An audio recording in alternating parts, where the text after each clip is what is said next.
Bonjour, mesdames et messieurs, Alexandre Baudouin et François Trépanier qui vous souhaitent la bienvenue à cette autre édition de Sport Express. Salut François. Salut Alex. François, 0-3 samedi. Oui. Je veux commencer là-dessus parce que ça a été quand même une grosse journée de sport. Oui. Ça a commencé avec les Carabins. Ça s'est mal terminé, en fait. Oui. Je l'ai vu venir. C'est drôle, hein? Ce qui a fait la force des Carabins, ça a été leur jeu au sol. Je comprends pas avec 2 minutes à faire, 1 minute quelques. Ah, moi. On n'a pas couru. On a lancé. Là, on a sorti comme quoi Cousineau, ça a l'air qu'il était blessé. Mais en tout cas, quoi qu'il en soit, ça a été un bon match. Ouais, Ça a été très un bon match de football. Ouais. Amère défaite. Exact. Amère défaite. Puis tu sais ce que je trouve niaiseux au football canadien, au football universitaire? Ouais. C'est que la semaine passée, il y a 2 semaines, quand l'Université de Montréal a remporté le match contre le Rouge et Or, ils ont bloqué. Ouais. 1 point n'aurait pas été assez. Ça prenait vraiment le 3 points pour gagner. Oui. Mais samedi, là, moi, je dis à tout le monde, il rate son botté, il gagne le match pareil. Ouais. Il fallait absolument qu'il bloque. Mais si le botté s'en va... Hey, écoute-moi bien, là, moi, je t'arrête. Qui est ça, c'est la rue Laurier? 1 point. Ouais. C'est juste que ce que je trouve dommage. Mais quoi qu'il en soit, je pense que le football au Québec est en santé, François. Ouais, écoute, avec le Rouge et Or, les Carabins, le Vert et Or, je pense qu'on est dans le top 5 au Canada. Oui, définitivement, définitivement. Ouais. Même le Vert et Or, il faut vraiment les compter. Belle machine à Sherbrooke maintenant. Définitivement. Ouais. Après ça, le Canadien de Montréal, 1 minute de trop. Ouais. Je la voyais venir, celle-là. C'est bizarre, hein? Le 2-0, jamais été vraiment en confiance.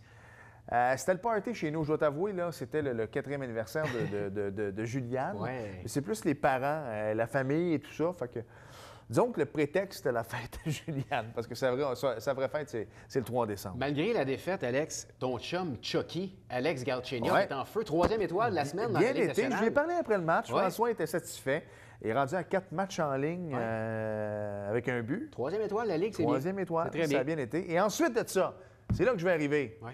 Le combat de Lucien Boutet, moi, je ne suis pas prêt à dire qu'il méritait la victoire, mais 117-111, pas d'accord. Non, moi non plus. Pas d'accord du tout. De ce que j'ai vu, là.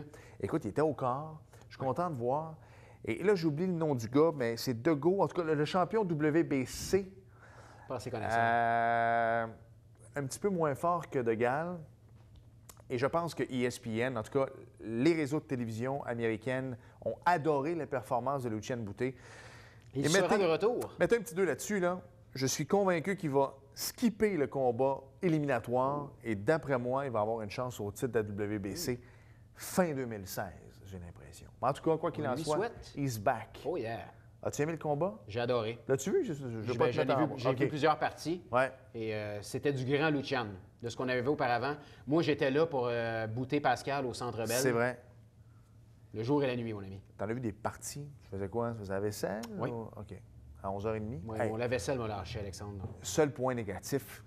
Minuit et quart, ça a commencé. Ouais. Sérieusement, il était temps que ça commence. C'est tard. Alexandre commençait à s'endormir un peu dans le divan.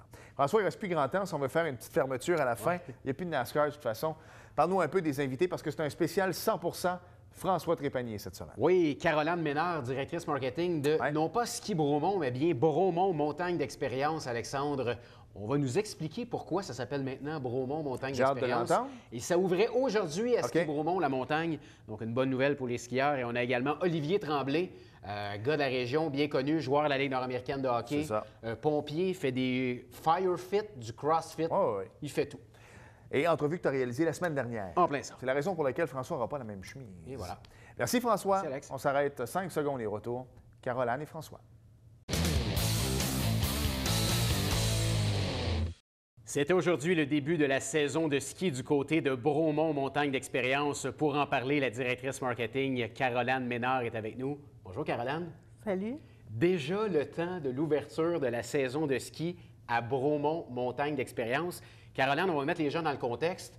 Les gens, on vous connaît, Ski Bromont, c'est tout nouveau cette année. Bromont Montagne d'Expérience. Peux-tu nous expliquer un petit peu pourquoi il y a eu un changement? Bien, certainement. En fait, ce qu'on a souhaité, c'est sonder notre clientèle. L'an dernier, on a fait il y a environ 9000 personnes qui ont été sondées sur différents sujets.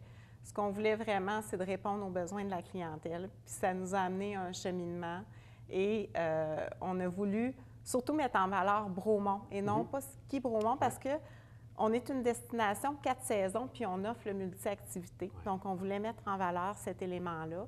Et Montagne d'expérience, bien, ça l'ouvre à une panoplie d'opportunités. Et on vend du plaisir. Donc, on voulait aussi, par les expériences, vendre ces éléments-là. Donc, c'est pour cette raison-là qu'on est maintenant Bromont Montagne d'expérience, vraiment fiers de ça. Dans le fond, on touche maintenant à tout, là, que ce soit le ski, les glissades d'eau, le vélo de montagne. Exact. C'est les expériences qu'on peut vivre chez vous. Exact. Caroline, parle-moi un petit peu de la frénésie de la saison de ski. Moi, j'avais hâte de commencer à faire du ski. Les gens en parlent. Est-ce que vous l'avez senti du côté de Bromont Montagne d'expérience, comme quoi la saison était attendue cette année? Bien, certainement, il a fait chaud longtemps. Ouais. Donc, grâce à tout ce qu'on a comme possibilité d'enneigement chez nous, plusieurs investissements qui ont été faits encore cette année, on a été capable d'ouvrir la saison mercredi aujourd'hui, en fait, ce matin. Les gens l'attendaient. On a vu passer énormément de messages sur Facebook qui nous demandaient quand est-ce que vous allez ouvrir. Donc, c'est vraiment grâce à nos investissements en enneigement. On se positionne comme la plus grosse fabrique de neige au Québec. Tu me parlais tantôt de quantité de neige que vous pouvez faire. C'est extraordinaire, là. 9200 gallons à la minute qu'on est capable de produire. Donc, quand Mère Nature se met de notre côté pour nous aider en ce sens-là, ça va très, très rapidement au niveau de l'enneigement. Ça nous permet d'être capable d'enneiger plusieurs pistes à la fois et de façon très rapide. Donc, le terrain va être disponible et ouvert dès que les conditions météorologiques vont nous permettre de produire suffisamment de neige. Lorsque la température le permet pour la fabrication de neige, Caroline, ça peut prendre combien de temps environ pour enneiger une montagne comme la vôtre? Et c'est une excellente question. En fait, au niveau des heures d'enneigement, pour être capable d'ouvrir, comme là, on a ouvert avec 2 pistes, on compte 150 heures d'enneigement. OK. Donc, c'est comme ça qu'on le traite. Donc, pour toute la station, sans considérer la neige naturelle, là, je ne pourrais pas dire exactement. On est quand même 140 mais quand même, pour pistes. 2 pistes, hein, c'est beaucoup de neige. C'est beaucoup de temps, mais ça en vaut la peine. Mais ça en vaut la peine, puis on est capable de produire jour et nuit. Caroline, parle-moi un petit peu de la prévente des passes de saison à Bromont Montagne d'expérience. Je sais que ça fait votre renommée, hein, les passes de saison à Bromont. Moi, régulièrement, on voit les gens avec leurs passes. Avant, c'était Ski Bromont, maintenant Bromont Montagne d'expérience. La prévente est toujours en cours, les gens veulent s'en procurer? Bien, c'est le meilleur tarif, là, actuellement, jusqu'au 15 décembre, effectivement, un tarif à partir de 105 $ pour un abonnement. On a 9 types d'abonnements. Puis ce que ça nous permet, en fait, c'est, selon la flexibilité des gens, de venir skier chez nous à différentes plages horaires. Et on a souvent entendu comme quoi, bon, Bromont, c'est une façon achalandée et tout ça, mais sachez que, justement, grâce à ces 9 types d'abonnements-là, les gens vont choisir leur moment pour venir chez nous. Puis, à ce niveau-là, ça permet d'avoir un achalandage qui est réparti sur nos 7 versants, aussi de jour comme de soir. Donc, il y a des belles opportunités. Puis, il ne faudrait pas penser qu'on est une station achalandée. On a 140 pistes. Il y a suffisamment d'espace pour recevoir tout le monde. Puis vous en avez vraiment pour tous les goûts, là, que ce soit une passe, les gens qui veulent skier seulement la semaine, les soirs et la semaine, la fin de semaine, en tout temps, vous en avez vraiment pour tous les goûts. Exactement. Puis on en a même pour ceux qui veulent skier à Saint-Sauveur. C'est ce que je m'en allais dire. Vous invitez même les gens à skier ailleurs. C'est une nouveauté cette année. Tu peux m'en parler un peu? Oui, certainement. On est vraiment fiers. C'est un produit qui est très novateur, qu'on a voulu mettre de l'avant au Québec, en fait. Puis notre objectif, c'est d'inciter les gens à skier plus fréquemment. Donc, on sait qu'avec un abonnement, bien, les gens, même s'ils ont juste quelques heures devant eux, ils vont être plus portés à se déplacer. Puis, le bassin des gens de la Rive-Sud, Rive-Nord, Montréal, ont le choix selon les conditions météo, selon le trafic, parce que c'est quand même c'est un facteur à considérer. Un facteur à considérer, exactement. Ils peuvent choisir d'aller sur une ou l'autre montagne. Je trouve que c'est toute une nouveauté. C'est extraordinaire ce que vous faites. Ça permet aux gens de découvrir d'autres montagnes, tout en ayant le pied à terre chez vous à Bromont. Puis ce qui avait été intéressant également cet été, ce que vous aviez fait avec le parc safari ici en Montérégie et les glissades d'eau, le parc aquatique. Je pense que ça a été un succès également parce qu'on en a entendu beaucoup parler. Ça a été un très grand succès pour nous. Puis l'objectif de cet abonnement-là cet été était de garder nos Québécois au Québec, donc dans nos établissements touristiques aussi. Puis oui, effectivement, c'est une autre fierté pour nous. Explique-moi un petit peu, l'apprentissage du ski prend une très grande place à Bromont Montagne d'Expérience. Parle-moi un petit peu, qu'est-ce que vous avez à offrir pour les gens qui veulent commencer le ski, les enfants? Vous avez des belles installations. Oui, bien, premièrement, la Pente-École est toujours gratuite. OK. Donc, Déjà ça, il ne faut pas être freiné de venir chez nous. L'accès est gratuit. Suite à ça, l'an dernier, on a mis en place une station d'apprentissage modulaire qu'on appelle le SAM. Et c'est des modules qui sont dessinés grâce au damage pour faciliter l'apprentissage, rendre ça beaucoup plus intuitif. Puis ce que ça permet aussi aux gens, c'est de progresser plus rapidement. OK. Donc, on a entre autres la mini-lune qui permet de juste sentir la glisse. OK. Il y a aussi le dos d'âne qui facilite tout ce qui est l'apprentissage au niveau de l'équilibre. Puis on a un virage incliné qui permet d'apprendre à tourner. Donc, notre équipe de moniteurs de ski sont là pour soutenir, donner des leçons. On a différents programmes de l'école de ski sur le site web. Tout est là, mais c'est une des plus grosses écoles de ski qu'on a. C'est ce que je m'en allais ici dire. au Québec. Vous êtes reconnu au niveau des moniteurs, des leçons de ski. Ouais. C'est une belle montagne pour apprendre à skier, là. Oui, puis il y a du défi parce qu'on débute dans la petite montagne qu'on appelle le Mont-Soleil, qui est une montagne qui se veut plus à destination familiale. Puis par la suite, on tombe du côté du Mont-Brome où là, 6 autres versants sont offerts. Ouais. Parle-moi un petit peu de la popularité également du ski de soirée à Bromont. C'est pas toutes les montagnes au Québec, sont même rares les montagnes où on peut skier en soirée. Vous, du côté de Bromont, Montagne d'Expérience, c'est une belle expérience que vous offrez. Ça fait partie des expériences, le ski de soirée?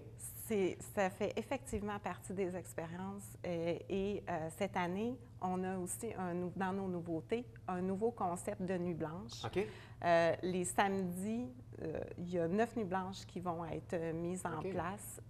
Et le nouveau concept, il se veut traiter de la chaleur, traiter aussi des moments d'éphémère et d'instantanéité où on va mettre en place des activités qui vont être annoncées dernière minute. Donc, ça devrait être assez intéressant. Il y a toujours les défis en montagne dans le cadre des Nuits blanches qui vont revenir aussi. C'est un must chez nous avec l'animation dans le bar.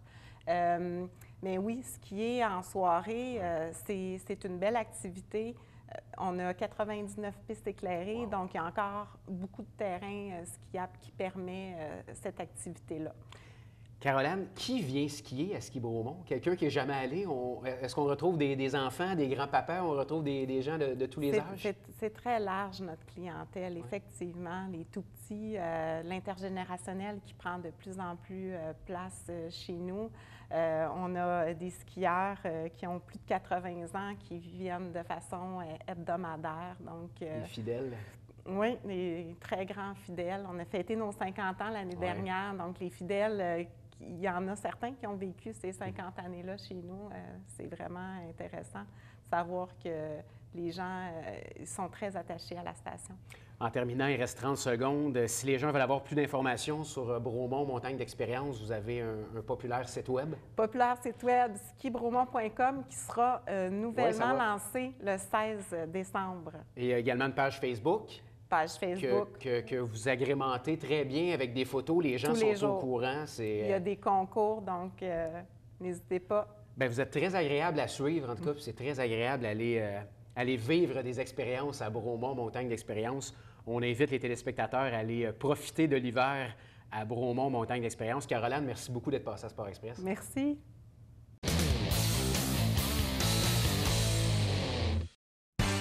Dimanche, 9h30, Télébingo, on vous attend.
Notre premier invité cette semaine à Sport Express a un beau parcours d'athlète. Il a joué au hockey, il est pompier, il est préparateur physique. Olivier Tremblay est avec nous. Salut, Oli. Salut. Bienvenue à Sport Express. Bien, merci beaucoup. Oli, parle-moi un petit peu de ton parcours d'athlète, parce que je jase beaucoup avec ton père. Ça fait longtemps qu'il me disait « Hey, Oli, ça va bien, nanana. » Bien, j'ai dit « Olivier, on va l'inviter à Sport Express. » Surtout, beau parcours de hockeyeur. Tu as joué dans la Ligue junior majeure du Québec. Tu as joué pas plus tard que l'année dernière dans la Ligue nord-américaine de hockey. Parle-moi un petit peu de ton parcours de hockeyeur. Comment ça a commencé pour toi? Ben, comme dans le fond, je pense, comme pas mal de jeunes au Québec, j'ai parti au hockey quand mon père, un matin, me dit « Ça te tente-tu de commencer à jouer au hockey? Ouais. » Puis moi, tu sais, à regarder le hockey avec mon père et tout ça, j'ai dit « Ben, ouais, on va essayer ça. » Fait que de fil en aiguille, j'ai aimé ça. Ça a donné que j'avais un petit peu de talent. Fait que j'ai pu... Un petit peu la shape aussi, si tu me permets. Ouais, mais L'avais-tu dans le temps? ça, c'est venu un petit peu plus tard, par OK. exemple. Mais ouais, ça l'a aidé plus tard aussi. Mais tu sais, j'ai un parcours un peu difficile aussi parce que moi, je me suis ramassé un peu niveau bantam, dans le fond, qui est souvent la catégorie qu'on prend la direction si on continue pour faire une carrière ou juste pour le plaisir. Puis à ma première année, ben, je me suis retrouvé dans le bantam simple lettre, dans le bantam A, dans le fond, qui est maison, moins compétitif, tu sais, c'est du hockey quand même. Mais rendu là, au lieu d'arrêter, dans le fond, j'ai parlé avec mon père, j'ai dit, je vais commencer à m'entraîner. Fait que là, la shape, l'entraînement est comme rentré là. Puis en fait, ça m'a amené une éthique de travail. Puis à partir de là, on dirait que ça a comme débloqué. J'ai passé Bantam 2 l'année ensuite, Midget Espoir, Midget 3 et Junior majeur après, puis c'est ça. Parle-moi de ton parcours Midget 3A, tu as évolué pour quelle formation? Les Riverains du Collège Charlemagne. J'ai joué Midget Espoir la première année, mais j'ai quand même tout de même joué 21 games, je pense, dans la saison Midget 3. J'étais tout le temps rendu là, dont toutes les séries. Fait que l'année ensuite, j'ai retourné là-bas pour la saison à 17 ans. As-tu eu la chance de côtoyer des joueurs là, qu'on voit maintenant dans la Ligue nationale ou de jouer avec eux, contre eux? Ben, un de mes grands chums, dans le fond, Éric Gina, qui vient de Saint-Jean. J'ai joué avec lui à partir de novice, quasiment toutes les années en montant, dont Midget 3 aussi. On le salue s'il est à l'écoute à partir du New Jersey. Puis d'autres gars, souvent, plus loin, quand j'ai joué comme j'étais rendu junior, il y a des gars comme un capitaine à Bécomo, Gabriel Bourque, qui joue, je pense qu'il est encore Nashville, oui, exactement. Puis l'été, j'avais un agent. Je jouais souvent avec des joueurs, Jason Pomainville, Jeff Drouin-Laurier, qui est goalé aussi avec les Oilers. Fait qu'il y a une couple de gars comme ça, par-ci par-là. Là, après ton parcours Midget 3A, tu t'es fait repêcher, j'imagine, junior majeur, ou tu as eu un essai? Parle-moi de la prochaine étape. Ben, moi, en première année, Midget Espoir, j'ai réussi à me faire repêcher 3e ronde avec les St. John's Fog Devil. Ça, c'est une équipe qui n'existe plus. Dans le fond, que l'année d'après mon échange, ils ont déménagé, qui sont devenus Géants de Montréal, qui sont aujourd'hui l'Armada Blainville-Beaubriand. Donc, je me suis fait repêcher là. J'étais là au camp première année. À 16 ans, pas d'attente. T'attendais-tu à être repêché si tôt, quand même, 3e ronde? Là, pour... Vraiment pas. Dans les estrades, là, je m'attendais 4e, 5e, parce qu'à 15 ans, tu peux pas aller plus loin que la 5e ronde. 6-7, c'est exclusivement pour les 16 ans. Moi, à 15 ans, j'étais assis dans les estrades avec mon mère, mon père, puis aucune idée. C'était où le repêchage? À Drummondville.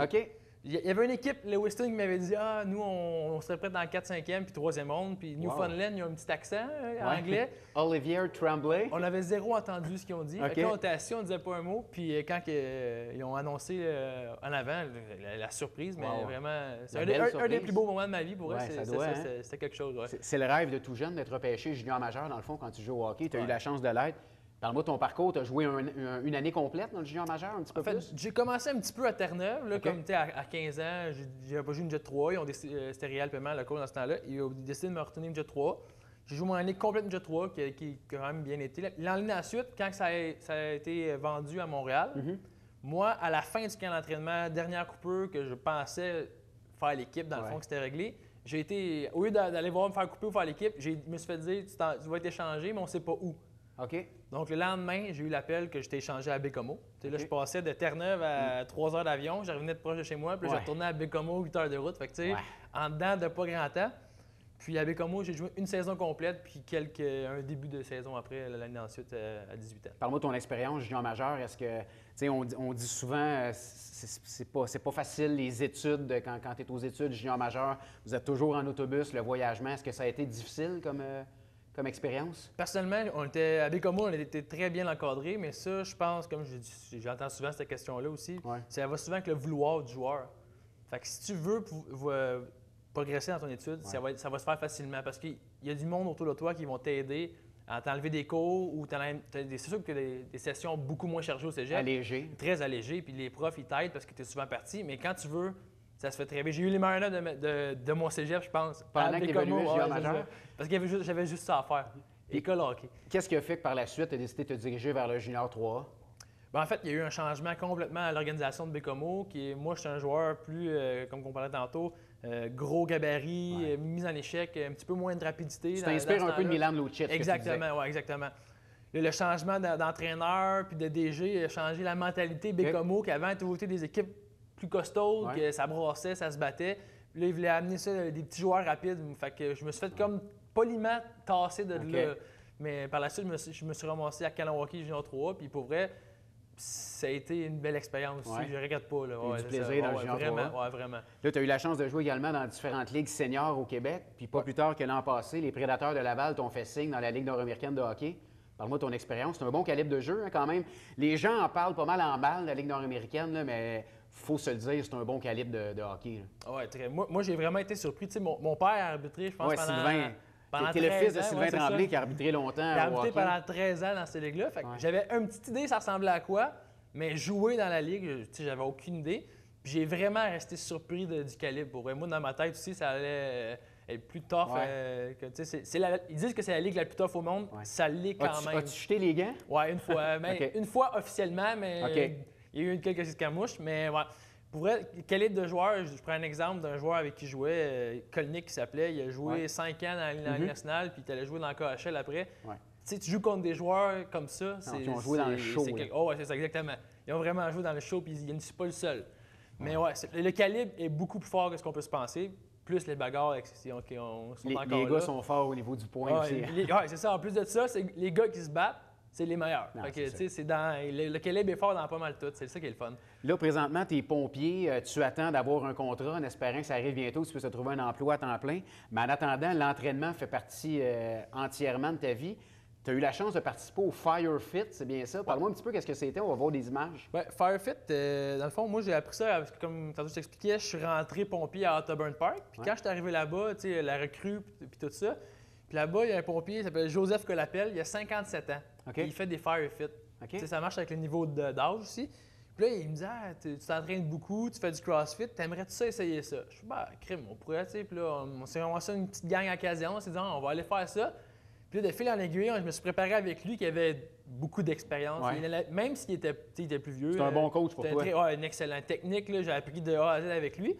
Puis là, la première course que je fais, ça va plus ou moins bien parce que je perds mon casque. Tout qui va mal arriver arrive. Vous êtes habillé en pompier. On est habillé au complet de A à Z. Dans le fond, il faut être habillé comme si on allait au feu. Fait que le saut, il est pas, on n'a pas la doublure dans le V. La doublure est à l'intérieur. On a le casque, la partie donc faciale. C'est pesant. Ouais, environ 70 livres au total, même si je dirais jusqu'à 75 livres. Puis c'est ça. Donc, j'ai appris ça avec Joe. Puis à partir de là, la première course qui est vraiment tout a mal allé, mais j'ai réussi à faire un assez bon temps pour réussir à me classer dans les, je pense, dans les 80 meilleurs ou 180 meilleurs pour aller aux nationaux qui étaient à Longueuil cette année-là.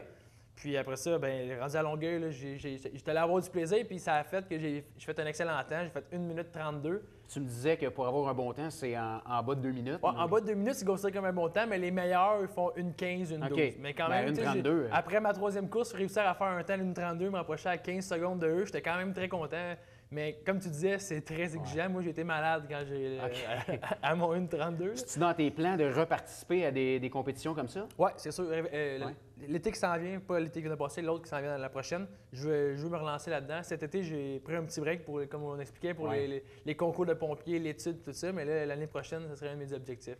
Rapidement, au niveau du CrossFit, est-ce que tu vas en faire également des compétitions ou c'est plus pour le plaisir? Bien, je fais des compétitions, mais encore là, comme je t'expliquais tantôt, je vais en équipe cette année. J'ai décidé avec mes amis, on fait une équipe. On fait des compétitions parce qu'on aime le thrill de la compétition. Je suis un gars compétitif, mais pour le plaisir en même temps. Mais je m'entraîne quand même 5 à 6 fois semaine, très sérieusement. Un programme, je suis entraîneur physique, mais il y a quelqu'un d'autre qui fait mon programme à moi pour pouvoir m'aider encore plus. Il retient du papa, le jeune homme, au niveau de l'entraînement. Bien, quand même, moi, j'ai pas appris à côté. Hein? Olivier, en terminant, est-ce que le hockey, c'est terminé pour toi? Est-ce que tu as mis une croix sur ton sport qui est le hockey ou il y a peut-être des chances qu'on te revoie dans la Ligue nord-américaine ou une autre ligue? Peut-être pas cette année, mais... Peut-être pas cette année, mais comme j'expliquais tantôt, oui, c'est sûr que j'ai encore le goût de jouer au hockey. C'est que là, je prends un petit break pour ne pas me blesser pour les concours pompiers, mais éventuellement, mon but, j'aimerais vraiment ça revenir jouer au hockey. Si c'est pas la Ligue nord-américaine, ça va être dans la Ligue de la Mauricie, mais c'est sûr que... Tu pourrais combiner tes deux passions, ton métier de pompier, ton métier de joueur de hockey. Ouais, dans la Ligue exactement. senior. Ben, Oli, écoute, merci beaucoup d'être passé en studio. plaisir. C'était agréable comme entrevue. Puis on te souhaite la meilleure des chances. J'espère que tu vas trouver un emploi permanent très bientôt. Puis on aura l'occasion de se reparler ici à Sport Express. Parfait. Merci beaucoup.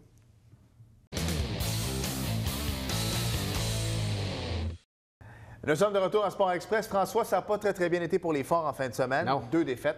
Prochain match à domicile, c'est ce dimanche, le 6 décembre, À Chambly. 16h. Oui, monsieur. Il faut qu'on termine en parlant d'Aurélie Rivard, la paranageuse de l'année pour Natation Canada. Bravo, 19 ans seulement.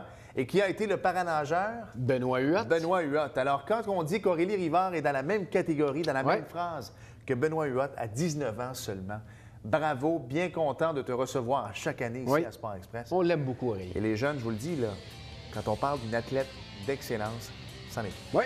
Merci François. Merci, Alex. Merci à vous d'avoir été là et on se reparle la semaine prochaine. Salut. Bye bye.